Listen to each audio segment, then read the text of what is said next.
Hello बच्चों, आइए इस प्रश्न को पढ़ते हैं।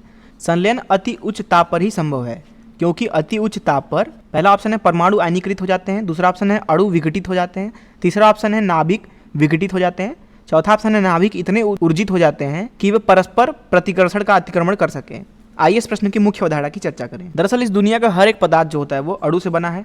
अणु को देखें तो वो बहुत सारे परमाणुओं से मिलकर बनता है। अब जो परमाणु होता है वो इलेक्ट्रॉन, प्रोटॉन और न्यूट्रॉन नामक छोटे छोटे कणों से मिलकर बनता है। दरअसल परमाणु के केंद्र में एक बहुत ही छोटी संरचना होती है जिसके अंदर सारे ही न्यूट्रॉन और प्रोटॉन केंद्रित होते हैं। उसको नाभिक बोलते हैं। इलेक्ट्रॉन इसी के चारों तरफ चक्कर लगाते हैं। नाभिक के ऊपर कुल आवेश जो होता है वो धन आवेश होता है। अब जो नाभिक का आकार है वो दरअसल है 10⁻⁻15 से लेकर के 10⁻⁻14 मीटर तक।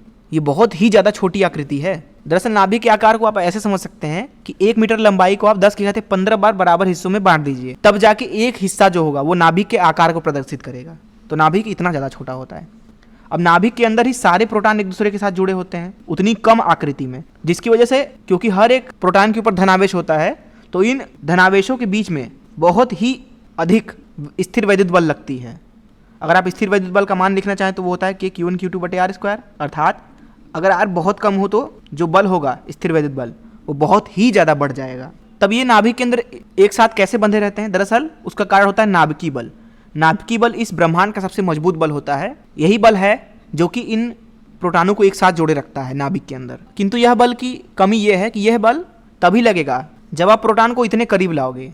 अब हम समझते हैं कि नाभिकीय संलयन अभिक्रिया क्या होती है। नाभिकीय संलयन अभिक्रिया में होता यह है कि 2 या 2 से अधिक नाभिक होते हैं, क्योंकि नाभिकों के ऊपर धन आवेश होता है इसलिए इनको प्लस प्लस से दर्शा दे रहा हूँ। वो आपस में जुड़ करके एक नया नाभिक देते हैं और साथ ही साथ इसके साथ कुछ कण भी निकलते हैं और बहुत ही ज़्यादा मात्रा में ऊर्जा भी। हम मान लेते हैं कि ये वाला नाभिक जो है वो X है, ये नाभिक हमारा Y है और इनके जुड़ने की वजह से हमें Z नाभिक मिल रहा है। अब Z नाभिक तभी हमें मिलेगा जब X और Y नाभिक बहुत ही पास आए।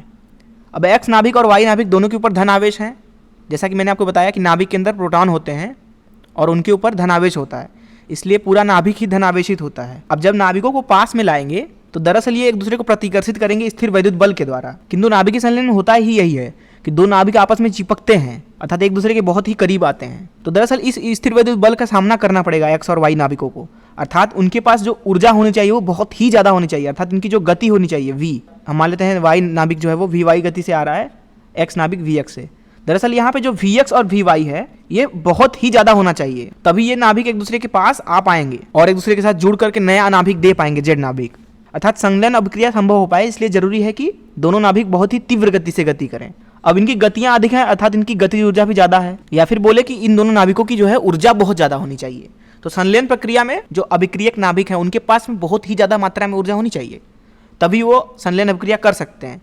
क्योंकि यहाँ पे स्थिर वैद्युत बल जो है संलयन अभिक्रिया का विरोध करती है, क्योंकि वो चाहती है कि नाभिक दूर रहें। किंतु अगर नाभिकों को चिपकना है तो उनको बहुत ही पास लाना पड़ेगा ताकि जो नाभिकीय बल है वो लगना शुरू हो जाए, क्योंकि नाभिकीय बल जो होती है वो बहुत कम दूरी पर ही लग सकती है। तो इस मुख्य अवधारणा का इस्तेमाल करके आइए इस प्रश्न को हल करें। तो यहाँ इस प्रश्न में पूछा जा रहा है कि संलयन अति उच्च ताप पर ही संभव है क्योंकि। तो यहाँ पे हम इस प्रश्न को हल करते हैं। बोला जा रहा है कि संलयन अति उच्च ताप पर ही संभव होता है। दरअसल जब आप तापमान को बहुत ज़्यादा करते हैं तो जो कण होते हैं उनकी गतिज ऊर्जा बहुत ही ज़्यादा हो जाती है, क्योंकि जो गतिज ऊर्जा होती है वो दरअसल व्युत्क्रमानुपाती होती है ताप के साथ। तो जितना ज़्यादा ताप उतना ही ज़्यादा गतिज ऊर्जा।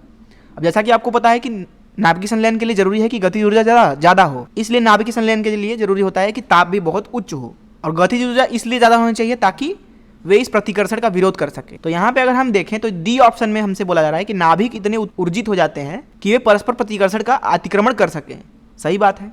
जब वे परस्पर प्रतिकर्षण का अतिक्रमण कर लेंगे तो वे बहुत पास आ सकते हैं, और जब वे पास आएंगे तो बहुत ही कम दूरी पर लगने वाला जो नाभिकीय बल है वो लगने लगेगा और नाभिक चिपक जाएंगे, अर्थात संलयन की प्रक्रिया हो जाएगी। तो इसलिए जो संलयन होता है वो अति उच्च ताप पर इसीलिए संभव होता है ताकि जो नाभिक हैं वो परस्पर प्रतिकर्षण बल का अतिक्रमण कर सकें और आपस में चिपक सकें। मैं आशा करता हूँ कि आपको इस प्रश्न का हल जरूर समझ में आया होगा। धन्यवाद।